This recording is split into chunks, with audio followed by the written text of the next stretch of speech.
Believe it or not, this post that I did on Instagram of my little chicken snow globes has been my most popular Instagram post for the last 2 years. So crazy. So I thought today I would show you guys exactly how I make these. Made this one. Here's another example. They come out super cute. This is a great craft for kids of any age. Anybody can do it. On my blog, Fresh Eggs Daily, I do have the instructions to make an actual real snow globe. I use these same mason jars. I use glycerin and water and sparkles, and you can actually flip it upside down and the snow goes and all that. But it was super messy. It didn't really come out that great. I actually tried a couple different methods, and I just like this better. It's not a true snow globe, but you can kind of play with it and tweak it, and especially for kids, they can change it up and everything. So anyway, I'm gonna put this somewhere where you can see it. I don't know where to put that. Okay, so to get started, you need a mason jar. I love these from Ball Canning. They're from their Elite collection, and they look most like a snow globe, I think. So I really love this shape. So you need a mason jar, and then you need some kosher salt. Kosher salt is, it's kind of like grainier than regular salt, so it's going to look more like snow. And then you just want to pour in like, I don't know, half an inch or so, depending on what you're going to be putting inside. Okay, so there's my snow. So then, if you have tweezers, especially if you have bigger fingers, tweezers are super helpful. But then you're just going to put your stuff inside. So one side says ball, the other side, it has nothing on it. So this is going to be your front, so you can see through it. So then you're going to want things like bottle brush trees. Again, on my website, I do have a post and I have the sources where I found some of this stuff, but these bottle brush trees are pretty easy to find in all different sizes and colors. I use Amazon for a lot of things. I use Etsy, I use eBay. You can look for dollhouse miniatures. So I'm just gonna stick 2 of my little bottle brush trees inside. You wanna make sure everything is below the level of the cap, obviously. And then it's super cute if you find some old Matchbox trucks. I actually found these on eBay. Super cute little red pickup truck, whatever, and then you can just tie a bottle brush tree with some baker's twine, so it looks like the truck is bringing the tree home. So it's really cool because everything is like really good scale. So here's a station wagon with the tree tied on top. The station wagon's kind of big though. I'll use the little truck. So then you just put your little truck inside with your trees. Whoops.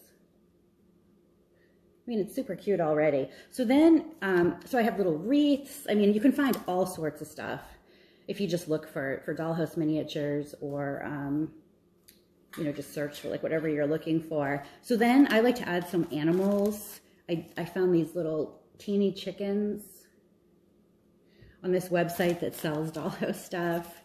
I think I found these on eBay. Little gosling. We have a little corgi here. A little goat. I think my husband found this at Tractor Supply. The goat's a little bit big for the truck though.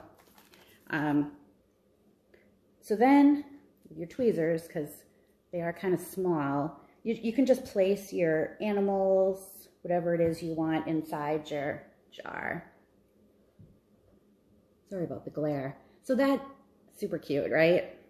I just love all this stuff. I found a little blue truck. I want to make a summertime one as well.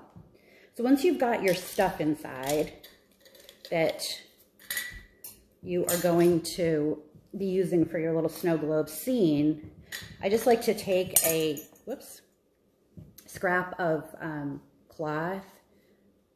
You don't need a big piece of some kind of holiday cloth, and you're just gonna want it to cover the top. So you wanna cut it into a circle a little bit larger than the ring of the canning jar. Doesn't have to be perfect. You just don't want any of the edges to show underneath. For those of you who tuned in late, we're making these cute little snow globes. you kind of do have to be careful. Like, I don't put them away for Christmas. I just leave them out all year, because if you do bump them or knock them, they're going to get all disheveled because nothing is glued down. But on the other hand, you can easily fix it if they do get disheveled. And, you know, for kids, if each kid makes their own, and then you just kind of let them play with it and change it up. So I've got my circle of fabric, my ring, and I'm just going to set it in there like that. And then, whoops, my tree was a little bit too tall. You have to make sure that nothing is sticking up above the height of the jar. Okay, so there's my fabric. And then I just took some of this baker's twine and tied it around here. Whoops. For some reason my fingers aren't working great. Whoops. You just want your bow to be in the front. And then I have little jingle bells. Of course, I had to buy like 4,000 of them. And I forgot to bring a needle, but you can just, with an embroidery needle or a crewel needle, string your jingle bells onto your twine so you have jingle bells there. And that's how you make a super cute snow globe scene. Just scour Amazon, eBay, Etsy, your kids' Matchbox cars, wherever you can find the little stuff to make it. And I just put kosher salt. That's it. So these are super fun to make. They are very Instagram pin worthy. Like I said, this one was my most pinned post for the last 2 years. Now I've got another one. So I'm going to post a photo on my Instagram feed, and I will also add in my stories the link to my blog post in case you wanted to look at it more closely. But again, super fun to make. You got to get the ball, elite jars. The link for that is in my blog post as well. But I just really, really love making them. And in fact, I'm going to make one for my friend. I already made her one with corgis. I don't know, I have baby chicks, all sorts of stuff. The goat, I like the goat. He's kind of big, but maybe if I just put a tree next to him, he won't look so big. So anyway, what size jar did you use? So these are I guess they're pint. They're the Ball Elite Collection pint jars. But I mean, you could use the bigger quart jars, but you're going to have a lot of space, you know, because your things aren't very tall. And if you use the regular wide mouth jars, you don't get as much of a base. So I really like these jars because you get the widest base. But really, you could use, you know, any type of mason jar or any kind of glass jar for that matter that you wanted to use. A canister, if you have canisters in your pantry. Actually, I do have some big canisters. I could make like a whole scene, a whole farmyard scene. But anyway, I hope you enjoyed today's 12 Days of Christmas Craft.